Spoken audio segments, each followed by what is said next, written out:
அனைவருக்கும் வணக்கம். இந்த பதிவிலே நாம் பார்க்க இருப்பது 27 யோகங்களிலே இரண்டாவதாக வரக்கூடிய பிரீத்தி யோகம்.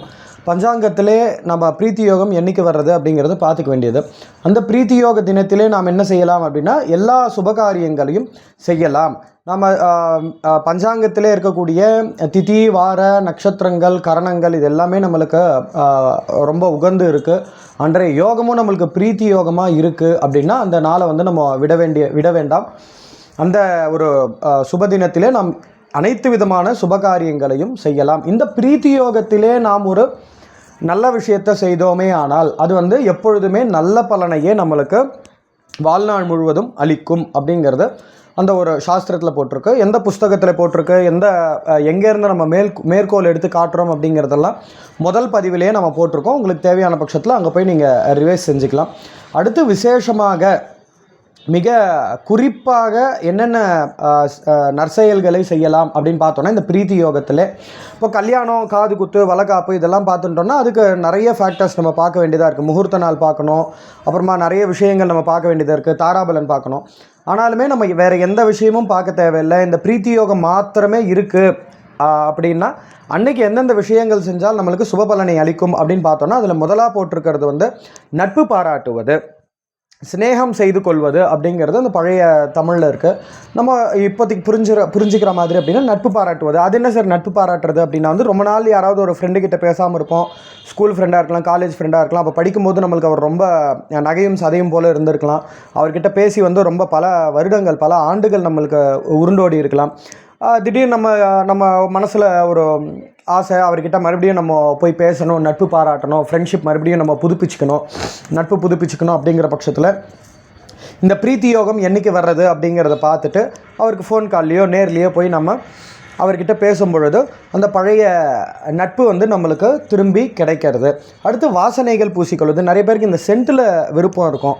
அத்தர், சென்ட்டு, புணுகு இந்த மாதிரி விஷயங்களை, புது வாசனை திரவியங்களை வாங்கி உபயோகிப்பது இந்த பிரீத்தி யோகத்தில் செய்யலாம். அது நம்மளுக்கு நல்ல பலனை அளிக்கும்.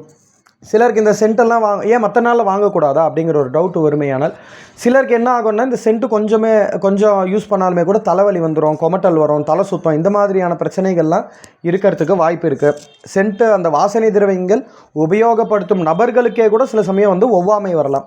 அப்போ அதெல்லாம் தவிர்க்கிறதுக்கு நம்ம இந்த பிரீத்தி யோகத்தில் இந்த வாசனை திரவியங்கள்லாம் வாங்கலாம்.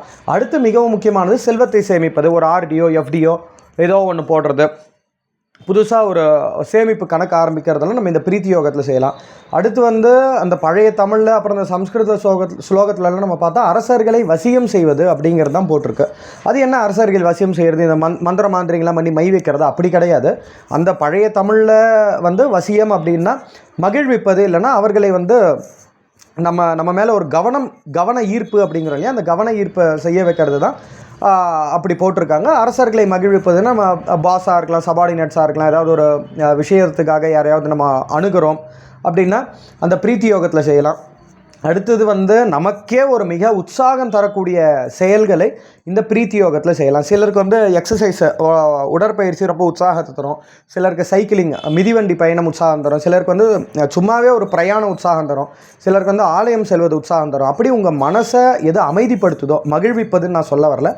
உற்சாகம் அப்படின்னா இந்த இடத்துல என்னென்னா ஒரு அமைதியை தருவது அப்படிங்கிறது எடுக்கலாம். இல்லைனா ஒரு டல்னஸ், ஒரு இறுக்கமான சூழலிருந்து நம்மளை விடுவிக்கிற செயல்களை நம்ம உற்சாகம் அப்படிங்கிறோம். அப்படி நம்ம மனசை ஒரு இறுக்கமான சூழல்லேருந்து ஒரு புத்துணர்ச்சி அளிக்கக்கூடிய, கரெக்டான வார்த்தை சரியான வார்த்தை புத்துணர்ச்சி அளிக்கக்கூடிய ஒரு செயல்களை நாம் செய்வோமே ஆனால் இந்த பிரீத்தி யோகத்தில் அது நமக்கு மிக நல்ல பலன்களை தரும் அப்படிங்கிறது இந்த கிரந்தத்தில், அதாவது இந்த சாஸ்திரத்தை சொல்லியிருக்கு.